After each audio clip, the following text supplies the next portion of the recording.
తెలంగాణ ఆంధ్రప్రదేశ్ రెండు రాష్ట్రాలు కూడా ఒక అన్నదమ్ముల భావంతో ఉండేటువంటి రాష్ట్రాలు.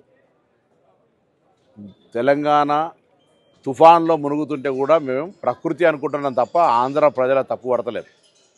ఎక్కడో కోనసీమలో కొబ్బరి చెట్టు ఎండిపోతే ఆంధ్రలో ప్రాతినిధ్యం వహిస్తున్న ఉప ముఖ్యమంత్రి తెలంగాణ వల్ల దృష్టి జరిగిందంటే ఆయన వివేకవంతుడో అవివేకవంతుడో నాకు తెలియదు.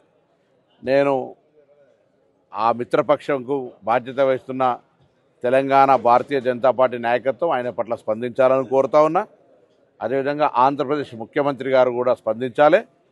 స్వయంగా భారతీయ జనతా పార్టీ పొత్తున్నది కాబట్టి ఇందులో ఇటువంటి కక్షపూరిత రెండు రాష్ట్రాల మధ్యలో వైషమ్యాలు కలిగేటువంటి మాటలు మాట్లాడడం అనేది దురదృష్టకరం. నేను ఇంతకుముందు చెప్పినట్టుగా ఆంధ్రాలో తుఫాన్ వస్తే తెలంగాణ మొన్న హుస్నాబాద్ కూడా మునిగింది.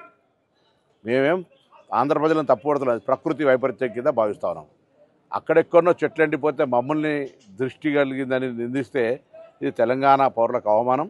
వెంటనే ఉపసంహరించుకోవాలి, క్షమాపణ కోరాలి.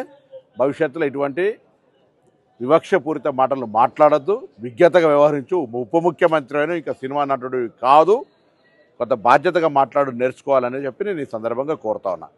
ఇవాళ తెలంగాణ ఆంధ్ర కలిసి దేశంలో ఉన్నతంగా ఎదగడానికి ప్రయత్నం జరగాలి తప్ప ఇటువంటి వైషమ్యాలను సృష్టించేటువంటి మాటలు మా నుంచి రావు, మీరు మాట్లాడద్దు.